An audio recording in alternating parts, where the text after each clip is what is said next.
kepada yang terhormat Bapak dan Ibu dosen dan guru penguji ujian kinerja PPG dalam jabatan tahun 2023 batch 2 kategori 1. Perkenalkan, nama saya A. Muflis dan saya adalah seorang guru mata pelajaran fikih di MTS Agama Islam Mertapada Cirebon, sekaligus sebagai mahasiswa PPG dalam jabatan tahun 2023 batch kedua K1 di LPTK Universitas Islam Negeri Sunan Gunung Jati, Bandung.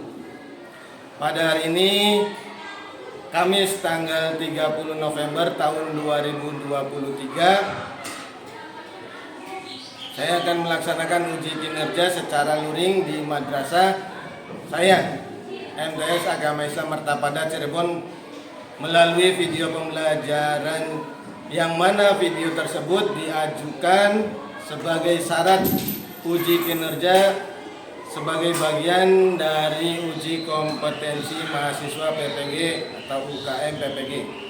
Praktek pembelajaran kali ini saya laksanakan pada kelas 7 dengan materi sholat fardu.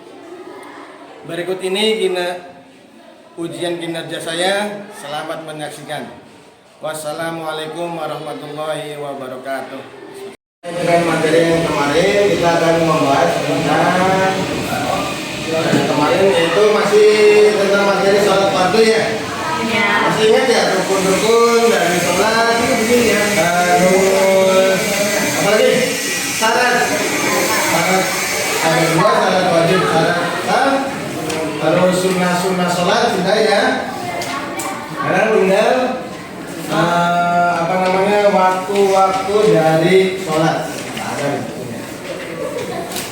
Nah, jadi yang namanya sholat fardu itu ada waktunya, bukan hanya kalian misalkan jam 10 terus kalian melaksanakan sholat zuhur, bukan seperti itu ya. Ada waktunya tersendiri.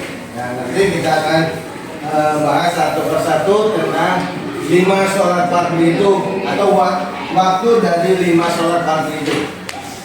Kita akan membahas satu persatu tentang waktu-waktu sholat 5 waktu itu, satu waktu sholat fardu itu. Yang pertama kita akan membahas tentang sholat subuh. Sholat subuh itu dimulai sejak terbitnya fajar sampai dengan terbitnya matahari. Yang kedua, sholat zuhur. Sholat zuhur itu dimulai ketika matahari tergelincir, atau dalam bahasanya geser ke arah barat sedikit. Matahari tahu kalian terbitnya dari arah mana? Timur. Nah, arah timur. Nanti ketika matahari sudah geser ke arah barat, tapi mulainya patokannya gini, ketika matahari itu berada tepat di atas kita, itu belum masuk waktu sholat zuhur. Persis matahari ada di atas kita, belum masuk sholat zuhur. Nah, kalau misalkan matahari, misalnya ini, nah, matahari ada di atas piring, berarti belum masuk sholat zuhur. Tapi kalau matahari tergelincir atau geser ke arah barat sedikit, berarti nanti kan secara otomatis di sebelah, kalau matahari ada di sebelah barat, maka bayangannya ada di sebelah, tahu arah mata angin, barat, timur, utara, selatan, berlawanan kan berarti. Kalau matahari ada di sebelah barat, maka bayangannya ada di sebelah timur. Keren? Coba di sini. Ayo. Misalkan ini. Nah, kita ambil contoh ini. Saya anggap ini misalkan matahari. Ini menghadap ke barat. Iya. Ini misalkan matahari terbit dari arah timur kan? Sini. Nah, pada saat matahari berada tepat di atas matahari, matahari tepat berada di atas wiwi, maka belum masuk waktu zuhur. Tapi kalau misalnya matahari tepat di tidak ada bayangannya wiwi. Ya, paham? Kalau matahari tepat berada di atas kita, bayangan kita nggak bakalan ada. Nah, kalau misalkan bayangan matahari sudah geser ke arah barat, tergelincir, berarti kan di sebelah timurnya ada, di belakangnya wiwi ada bayangannya wiwi. Nah, ini berarti sudah masuk waktu. Jangan terpaku sama jam karena beda-beda kok. Kadang setengah 12, kadang jam 12 ya. Tergantung dari bulannya itu. Kita patokannya dengan matahari. Tahu fajar ya. Kalau sudah geser sedikit, namanya dalam istilah fikihnya tergelincir. Geser sedikit berarti ke sini ya. Berarti di belakang ini ada bayangan walaupun sedikit berarti sudah masuk waktu sholat. Nah terus berarti nanti kan karena matahari itu terbitnya dari arah timur, terbenamnya di arah barat. Biasanya kan barat nih. Terus sampai geser. Nah untuk waktu sholat zuhur itu berakhir sampai dengan batasan bayangan wiwi. Misalkan wiwi itu tingginya 1 meter misalkan atau 2 meter. Bayangan dari wiwi itu panjangnya sama dengan bayangan wiwi, yaitu 1 meter atau 2 meter. Itu masih masuk dalam kategori waktu sholat zuhur. Kalau bayangannya itu lebih panjang dari benda aslinya, wiwi misalkan panjangnya atau tingginya 1 meter, bayangannya 1 meter lebih, jadi nanti masuk dalam waktu sholat asar. Ya, berarti gesernya tetap ke barat. Nah, waktu sholat asar dimulai ketika bayangan itu lebih panjang dari benda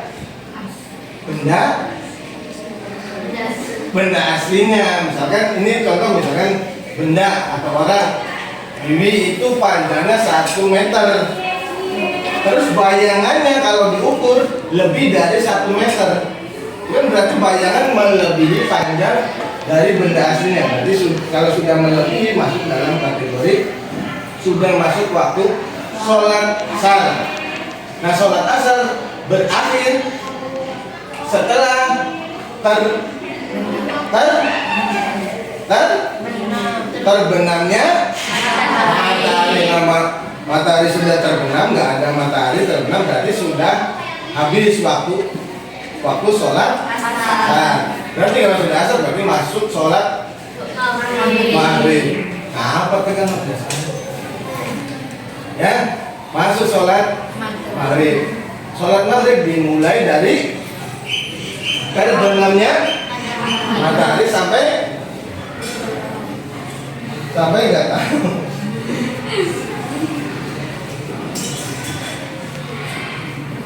Sampai hilangnya awan atau mega merah. Jadi bayangan merahnya itu hilang, nggak ada cahaya merah dari matahari, itu batas sholat maghrib. Nah setelah mega merahnya itu sudah nggak ada, berarti sholat maghribnya sudah selesai. Kalau sholat maghribnya sudah selesai berarti masuk waktu sholat isya. Ya itu batasan waktunya ya. Nah sholat isya dimulai setelah hilangnya mega merah tadi sampai dengan berakhirnya sholat isya itu sampai dengan terbitnya fajar. Ya tadi kan dimulai dari silakan itu. Tadi kan sholat subuh itu dimulai dengan terbitnya fajar. Jadi terbitnya fajar itu menandakan berakhirnya waktu sholat isya. Paham? Ada yang mau ditanya terkait waktu sholat? Nah, setelah kita kemarin 2 pertemuan sudah membahas tentang yang pertama pengertian dari sholat, terus syarat wajib sholat, syarat sah sholat, rukun sholat, sunnah sholat, perkara yang membatalkan sholat, dan sekarang waktu-waktunya sholat sudah kita pelajari. Maka untuk hari ini saya akan melaksanakan kegiatan istilahnya tes, ya. Tesnya itu kalian maju satu-satu, saya akan tanya jawab dengan kalian, dan juga nanti kalian akan mempraktekkan satu-satu juga mempraktekkan yang namanya sholat beserta dengan bacaan yang benar, bacaan yang baik dan benarnya harus dibaca. Ya. Jangan satu-satu. Kenapa? Malu. Tenang saya.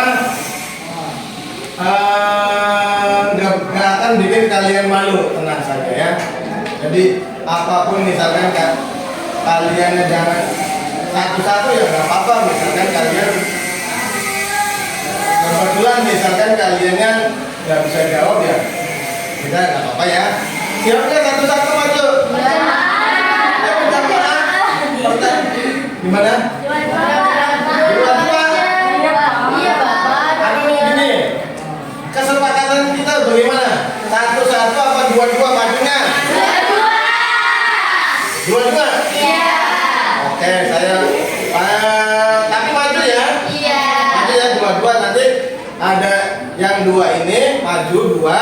Setelah saya tanya jawab tentang materi tentang salat, nanti setelah materi praktek ya. Praktek ya, praktek salat seperti yang kemarin waktu pertemuan kemarin yang disampaikan oleh siapa tuh ya? Akikah ya kalau nggak salah ya.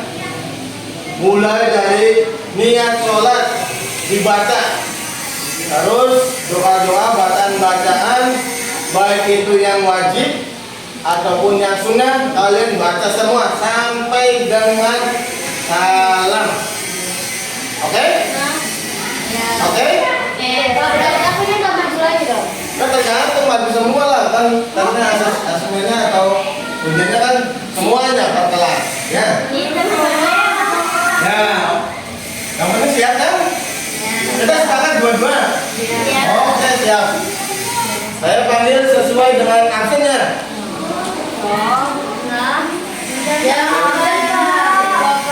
Sesuai dengan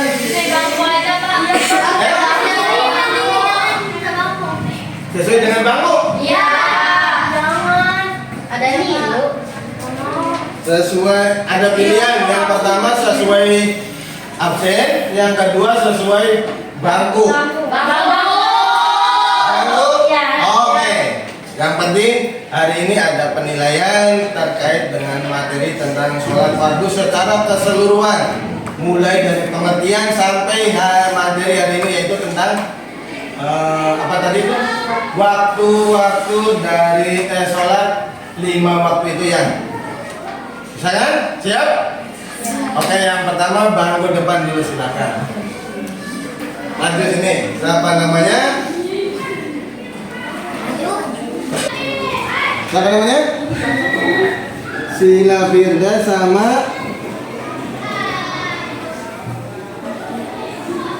Robi'ah Al-Adawiyah. Ya. Jadi yang namanya sholat fardu itu menurut syarat wajibnya ya.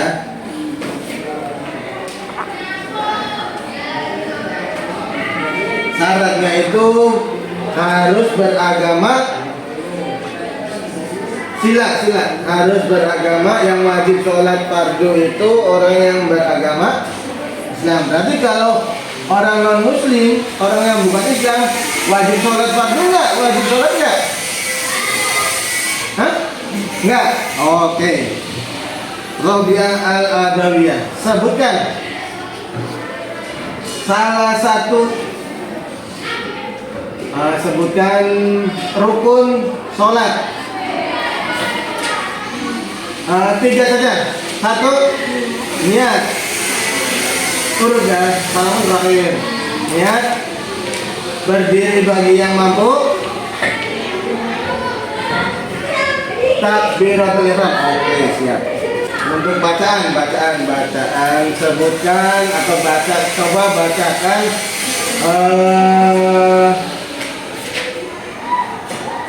sujud. Sila coba bacakan doa sujud. Yang keras suaranya subhana rabb. Sujud. Subhana rabbiyal a'la.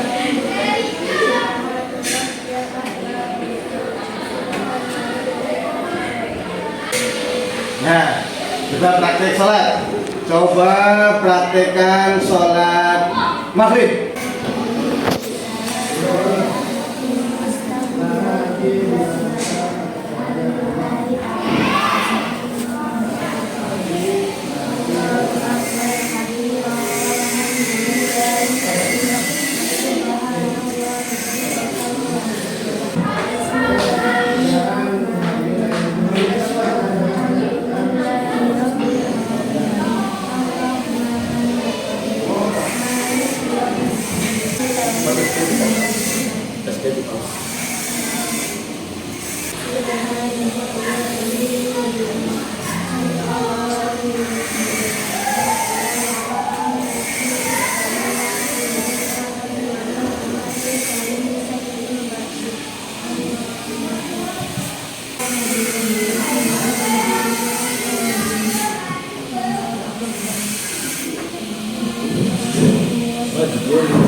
Ya langsung gas ya.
Alhamdulillah untuk hari ini materi tentang tentang sholat fardu sudah kita pelajari semua ya.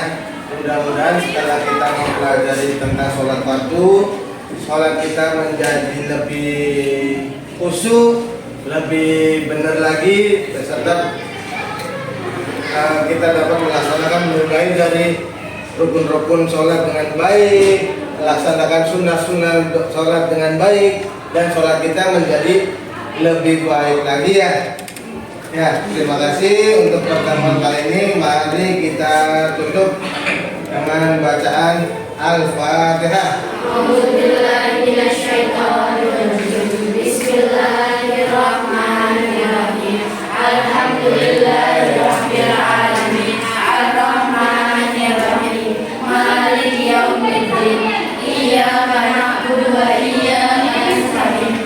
Ihdinas siratal mustaqim. Siratal ladzina an'amta 'alaihim ghairil maghdubi 'alaihim waladdallin.